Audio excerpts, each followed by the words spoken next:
ये बात उन दिनों की है जब बुद्धा मरवन में अपना समय व्यतीत कर रहे थे। इस समय तक बुद्ध की प्रसिद्धि दूर दूर तक फैल चुकी थी। बहुत दूर दूर से लोग अपनी चिंताओं और परेशानियों का समाधान खोजने के पास आते थे। ऐसे ही एक दिन जब बुद्धा मरवन में अपने शिष्यों को प्रवचन दे रहे थे तो एक अधेड़ उम्र का व्यक्ति अपने 21 वर्ष के पुत्र को अपने साथ लिए बुद्ध की तरफ चला आ रहा था। जब यह प्रवचन स्थल के पास पहुंच गए तो एक नज़र उन पर डाली और इशारे से बैठने के लिए कहा। जब प्रवचन समाप्त हो गया और सभी लोग वहां से चले गए तो बुद्ध ने उस व्यक्ति को अपने पास बुलाया और बैठने के लिए कहा।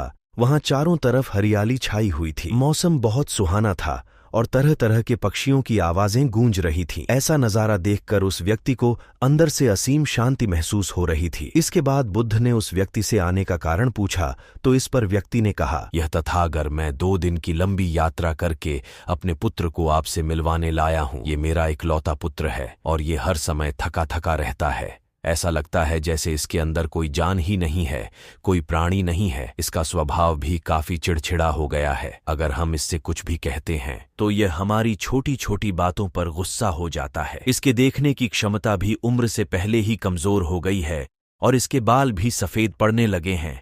इतनी कम उम्र में इतनी बड़ी उम्र का लगना, मुझे तो कुछ समझ नहीं आ रहा किसके साथ हो क्या रहा है। तथागत मैं अपने पुत्र के स्वास्थ्य को लेकर बहुत चिंतित हूँ। जब मैं अपने पुत्र को वैद्य जी के पास लेकर गया तो उन्होंने कुछ औषधि दी और कहा, अपने पुत्र को तनाव कम लेने के लिए कहो।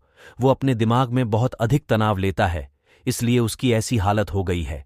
लेकिन मुझे उनके बहुत समझाने के बाद भी तनाव का मतलब समझ नहीं आया। मुझे नहीं पता कि तनाव होता क्या है, ये किन कारणों से आता है और उसे कैसे अपने पुत्र के दिमाग से निकालूं। लेकिन मुझे सबसे पहले तो ये समझना है कि तनाव होता क्या है। इसीलिए तथागत मैं आपके पास आया हूं। कृपया आप मेरी समस्या का समाधान कीजिए। यह सुन बुद्ध उसके पुत्र को बड़े ध्यान से देखते हैं। उसके चेहरे को देखते हैं, उसकी आंखों को देखते हैं और फिर उसके हाथों की नब्ज को भी देखते हैं। यह सारी विधि करने के पश्चात बुद्ध उस व्यक्ति से कहते हैं, तनाव लेना तो कोई नहीं चाहता, लेकिन फिर भी यह तनाव लोगों के दिमाग को दीमक की तरह पकड़ लेता है और व्यक्ति जान भी नहीं पाता कि वह तनाव में जी रहा है। लेकिन अगर व्यक्ति तनाव के कारणों को अच्छे से समझ लेता है और तनाव के बारे में कोई ऐसा पैमाना बना लेता है जिससे वह जान सकें कि वह कितने तनाव में है, तो वह इस समस्या का समाधान भी खोज सकता है। सबसे पहले तो तुम ये समझो कि तनाव होता क्या है। जब भी कोई व्यक्ति कोई काम कर रहा होता है लेकिन उसका मन कहीं दूर भटक रहा होता है, कल्पनाओं में होता है, तो उसके शरीर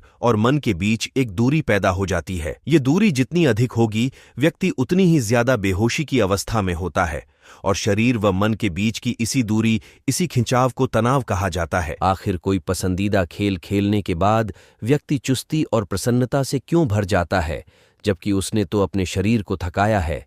लेकिन समझने वाली बात यह है कि खेलते समय मन और शरीर एक साथ पूरी तरह से उस खेल में केंद्रित होते हैं, जिससे शरीर और मन के बीच दूरी पैदा नहीं होती और कोई तनाव पैदा नहीं होता। और अगर दिमाग में कोई तनाव था भी तो वो भी दूर हो जाता है। लेकिन इसके विपरीत जब हम कोई ऐसा काम करते हैं जो हमें पसंद नहीं है, तो हमारा ससुर तो उस काम को कर रहा होता है, लेकिन हमारा मन कहीं दूर कल्पनाओं में भटक रहा होता है, जिससे शरीर और मन के बीच एक दूरी पैदा हो गई और तनाव ने जन्म ले लिया। इसीलिए व्यक्ति को एक समय पर सिर्फ एक ही काम करना चाहिए और अपने तन और मन की सारी शक्ति उसी एक काम पर लगा देनी चाहिए, जिससे व्यक्ति के अंदर तनाव पैदा ही ना हो। इसके बाद बुद्ध ने कहा, तनाव पैदा होने के मुख्य 8 कारण होते हैं और जिसने इन कारणों को समझ लिया वो जीवन भर तनाव मुक्त रह सकता है। मुख्य कारणों में सबसे पहला कारण है अति महत्वाकांक्षी होना। महत्वाकांक्षी होना अच्छी बात है, लेकिन क्या कभी आपने इस बात पर ध्यान दिया है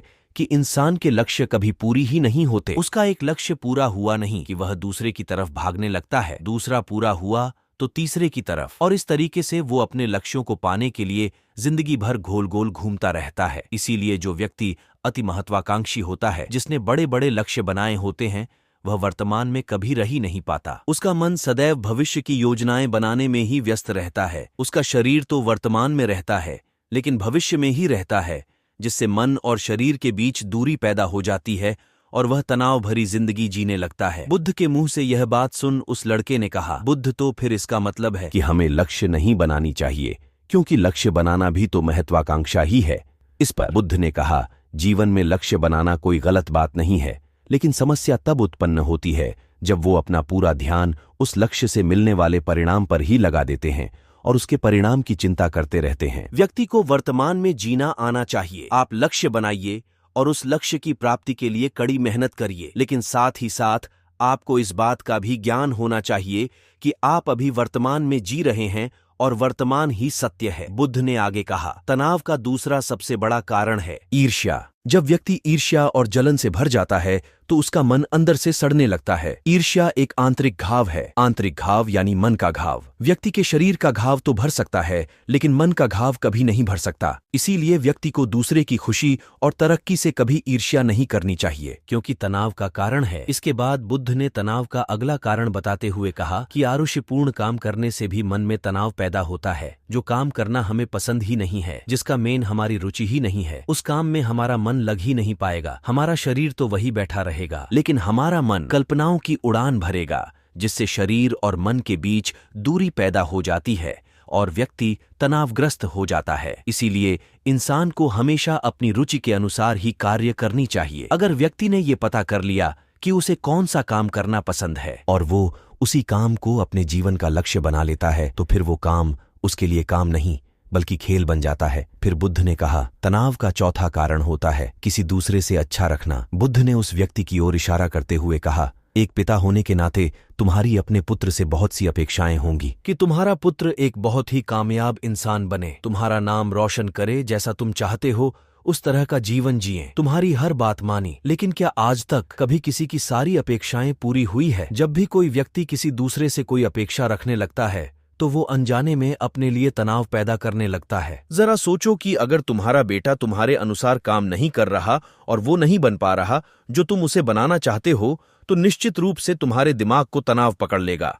तुम तनाव से भरा जीवन जीना शुरू कर दोगे और इस तनाव के बस में आकर तुम ऐसा व्यवहार करोगे, ऐसी बातें करोगे कि तुम्हारा अपने पुत्र के साथ संबंध और भी खराब होता चला जाएगा। इसीलिए व्यक्ति को जितना हो सके उतनी कम अपेक्षाएं दूसरों से रखनी चाहिए, और अगर पूरी तरह से तनाव मुक्त रहना है तो दूसरों से अपेक्षा रखना ही बंद कर दो। इसके बाद बूथ ने कहा कि शारीरिक कष्ट भी इंसान के तनाव का एक कारण होता है। जब व्यक्ति किसी शारीरिक पीड़ा से गुजर रहा होता है तो उसका पूरा ध्यान बस अपने उस शारीरिक दर्द पर होता है और वो पूरे दिन बस उसी के बारे में सोचता रहता है, जिससे उसका मन दुख के विचारों से भर जाता है और ऐसी स्थिति में व्यक्ति तनावग्रस्त रहने लगता है। यह सुन उस व्यक्ति ने कहा कि हे बुद्ध, शारीरिक दुख तो किसी भी व्यक्ति को हो सकता है, तो फिर क्या हुआ?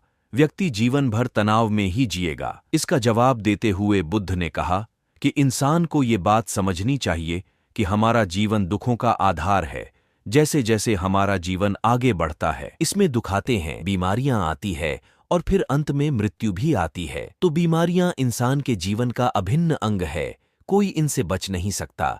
बस किसी किसी के जीवन में ये समय से पहले आ जाती है तो किसी के बाद में पढ़ाती सबको है। जब इंसान का मन इस बात को अच्छे से समझ लेगा तो फिर वह अपनी बीमारी के बारे में सोच सोचकर ज्यादा तनाव नहीं लेगा, क्योंकि यह हमारे जीवन का अभिन्न हिस्सा है और इसके लिए व्यक्ति को शारीरिक रूप से भी अभ्यास करते रहना चाहिए। अपने जीवन में व्यायाम और स्वस्थ जीवन शैली को भी जगह देनी चाहिए ताकि उसका शरीर लंबे समय तक निरोगी रहकर सही से काम कर सके। तनाव का अगला कारण होता है अपनी योजनाओं को समझने के लिए समय न देना। कुछ लोगों के दिमाग में कोई विचार आया नहीं है कि वो बिना सोचे समझे उस पर काम करना शुरू कर देते हैं, और जब उस काम में उन्हें असफलता मिलती है तो वह तनाव से भर जाते हैं, क्योंकि उन्होंने उस काम को शुरू करने से पहले उसके बारे में पूरी जानकारी इकट्ठा नहीं की थी। इंसान को कोई भी काम शुरू करने से पहले उसके अच्छे और बुरे परिणामों के बारे में ठीक से सोच विचार कर लेना चाहिए। इंसान को इस बारे में भी सोच लेना चाहिए कि अगर ये योजना सफल नहीं हुई तो फिर इसके बाद मैं क्या करूंगा। इसलिए व्यक्ति को अपनी योजनाओं को ठीक से समझने के लिए पूरा समय देना चाहिए ताकि बाद में उस योजना की वजह से तनाव पैदा ना हो। तनाव का सातवां सबसे बड़ा कारण होता है टाल मटोल करना, आज के काम को कल पर टालना। आप लोगों ने ये कहावत तो सुनी होगी कि आलसी इंसान के शरीर का सबसे बड़ा शत्रु है। इंसान आलस्य की वजह से आज के काम को कल के लिए टाल देता है और फिर काम को टालना उसकी आदत बन जाती है। काम को कल पर टालने वाले व्यक्ति का काम कभी भी समय पर पूरा नहीं हो पाता, और अगर किसी तरह से पूरा हो भी जाता है तो वह उतना अच्छा नहीं हो पाता जितना अच्छा उसे किया जा सकता था, और फिर यह बात व्यक्ति के अंदर तनाव पैदा करती है। लेकिन काम को टालना या काम को एकदम अंत समय पर करना एक आदत है, इसीलिए व्यक्ति ना चाहते हुए भी बार बार अपनी इस आदत का शिकार बन जाता है और काम को टालता रहता है।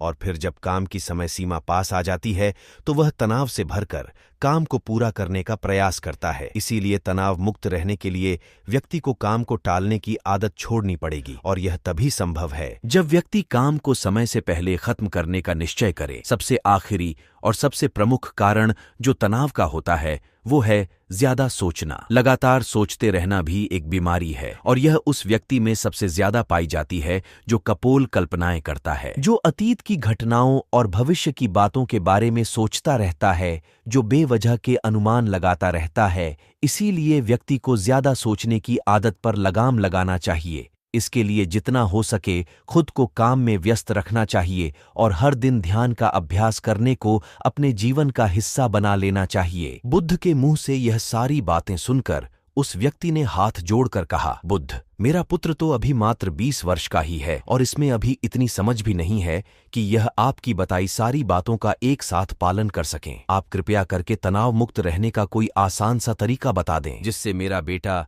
उसका अनुसरण भी कर सके और तनाव मुक्त भी रह सके। उस व्यक्ति की यह प्रार्थना सुन बुद्धि ने कुछ सोचते हुए जवाब दिया, अगर तुम इतनी सारी बातों का पालन नहीं कर सकते तो इसके लिए एक बहुत ही आसान विधि है। तुम एक बार मैं एक काम को करने पर ध्यान लगाओ भी काम कर रहे हो, उस समय पर सिर्फ उसी काम को करो, सिर्फ उस पर ही अपना पूरा ध्यान लगाओ। और अगर तुम्हारा मन इधर उधर भटक जाता है तो जैसे ही तुम्हें याद आए उसे वापस फिर उसी काम में लगा दो। ये सबसे आसान और अच्छा तरीका है तनाव मुक्त रहने का। जब तुम भोजन करो तो उस समय सिर्फ भोजन ही करो, उसके पूरे स्वाद का आनंद लो, उसी अनुभव करो। जब चलो तो अपना पूरा ध्यान सिर्फ चलने लगा दो।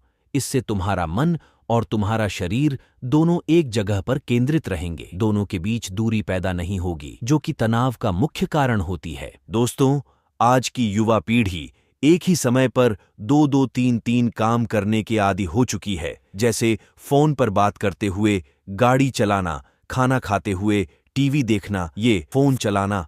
और फिर इनकी शिकायत रहती है कि मैं तनाव में जी रहा हूं, मेरा मन शांत रहता है, मैं चिड़चिड़ा सा हो गया हूं। जब कोई व्यक्ति एक ही समय पर 3-3 काम करेगा तो तनाव पैदा होना तो स्वाभाविक है, क्योंकि दिमाग तो एक समय पर पूरा ध्यान लगाकर सिर्फ एक ही काम कर सकता है। पूर्ण रूप से एक ही समय पर 2 कामों पर ध्यान कभी नहीं लग सकता। इसीलिए जहां तक संभव हो सके एक समय पर सिर्फ एक ही काम करने का प्रयास करें, वो भी पूरे ध्यान के साथ। दोस्तों, आशा करता हूं कि आपको इस स्टोरी से काफी कुछ सीखने को मिला होगा। धन्यवाद।